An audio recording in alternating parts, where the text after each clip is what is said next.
बातमी आहे शिरूरमधून।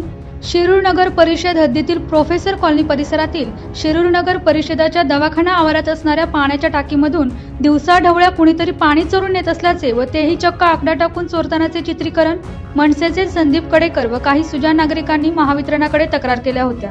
त्यावेळी काही दिवसांपूर्वी महावितरणने संबंधित ठिकाणावरून केबल व इतर साहित्य जप्त केले होते, परंतु पुन्हा तसाच प्रकार 20 जानेवारी रोजी होत असल्याचे कडेकर यांनी काही लोकांना व आपला आवाज चॅनलशी फोनवरून सांगितले। त्यावेळी येथे वीज व पाण्याची होत असलेली प्रत्यक्ष चोरी अनेकांच्या कॅमेऱ्यात कैद झाली। लोकांनी दिलेल्या माहितीनुसार संबंधित पाणी नेणारी व्यक्ती ही बांधकाम ठेकेदार असून स्वतःच्या स्वार्थासाठी फुकटचे पाणी उपसून नेत असून धोकादायकरित्या विजेच्या खांबावर आकडा टाकून वीज चोरी करत आहे। या विजेच्या वायरच्या जॉईंटला टेप देखील गुंडाळलेला नसल्याने एखाद्याला विजेचा धक्का लागून जीवित हानीही होऊ शकते। त्यामुळे संबंधितांवर कठोर कारवाईची मागणी या लोकांनी केली आहे। महावितरणचे अधिकारी महेश बेसुळके यांनीही प्रत्यक्ष घटनास्थळी भेट दिली, परंतु तोपर्यंत तेथील पाणी वाहतूक गाडी गायब झालेली होती। परंतु व्हिडिओत असणाऱ्या वाहन नंबरवरून संबंधित व्यक्तीला शोधून त्यावर कारवाई करण्याचे आश्वासन त्यांनी दिले। याबाबत प्रत्यक्ष घटनास्थळावरून लोकांच्या प्रतिक्रिया घेतल्यात आमचे विभागीय संपादक रवींद्र खुडे यांनी। मी संदीप रघुनाथ कडेकर, मनसे शहर अध्यक्ष माजी। आज तारीख 20/1/2023 रोजी शिरूर नगरपालिका ही लाईट चोरीचा प्रकार चालू आहे। आता सध्या आयुष्मान भारतच्या नावाखाली तिथून आकडा टाकला आहे लाईट बोर्डाचा, तिथून ते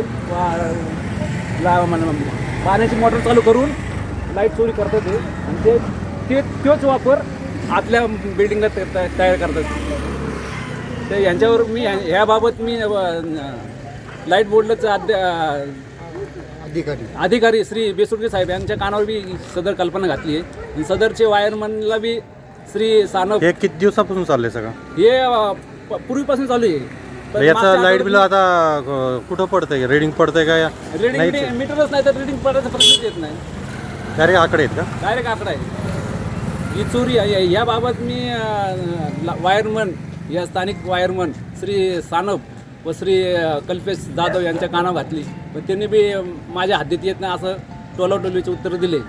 तुम्ही आधी पण तक्रार केली होती वाटतं? मी तक्रार केली होती।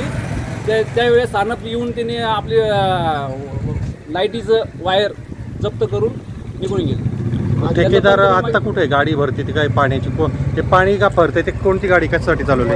ठेकेदारची गाडी किंवा आपला नगरपालिकेचं पाणी वापरून आपला धंदा चालू केला त्यांनी। दुसरं काम म्हणजे इथलं पाणी घ्यायचं लाईट फुकट आणि त्याला वापरायचं, दुसरं काम नाही वापरायचं। काय करतात हे लोक?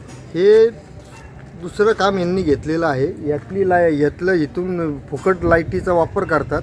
लाईट भरायची, टाकी भरायची आणि दुसऱ्या कामावर घेऊन जायचं, असा प्रकार चाललेला आहे। मी खुडे साहेब आपल्या माध्यमातून एक जनतेला विचारतो की एखाद्या घरावर जर महिन्यापूर्वीपासून जर बिल थकलेलं असेल तर MECB आपल्या घरावर लाईट कट करायला येते, आणि हे रस्त्यावर हे असा प्रकार चाललेला आहे।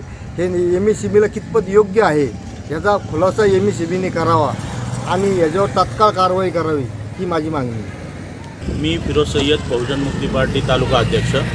आज या ठिकाणी ढोराळी रम्यनगरी प्रोफेसर कॉलनीच्या समोर हा जो आयुष्मान भारत म्हणून हे आरोग्य केंद्र आहे, जुना आरोग्य केंद्र आहे, दवाखाना, सरकारी दवाखाना नगरपालिकेचा होता, परंतु अनेक वर्षापासून बंद होता। परंतु कोरोनामध्ये शासनाला असं वाटलं की हे दवाखाने पुन्हा चालू केले पाहिजे, म्हणून जिल्हा परिषदेच्या माध्यमातून ह्या दवाखान्याचं रिनोव्हेशनचं काम चालू आहे।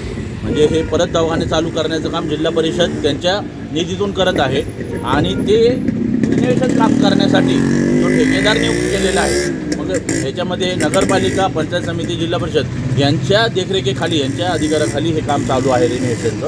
आणि हे काम करत असताना बेकायदेशीरपणे, म्हणजे शासनाचं काम आहे, आणि शासनाचं काम करताना ठेकेदार जी चोरीची लाईट वापरतोय डायरेक्ट आकडा टाकून, आणि तिथं आपण जर पाहिला तर तार उघडी आहे, म्हणजे डायरेक्ट त्यांनी उघडी तार घेऊन तिथं ते कनेक्शन चालू आहे। जनावरं गेली पाणी प्यायला किंवा लहान मुलं खेळताना गेली, लहान मुलं आणि इथं कोणी आहे का आता उपस्थित? आहे मगाशी कोण ठेकेदाराचे लोक होते, संदीप कडेकर यांनी त्यांना विचारणा केल्यावर त्यांनी त्यांच्यावर हुज्जत घातली आणि ते आता पळून गेलेले आहेत। पण आता आकडा टाकलेला आहे, पण तिथं वायर उघडे आहेत, कोणी आहे का तिथं? कोणीच माणूस तिथं उपस्थित नाही।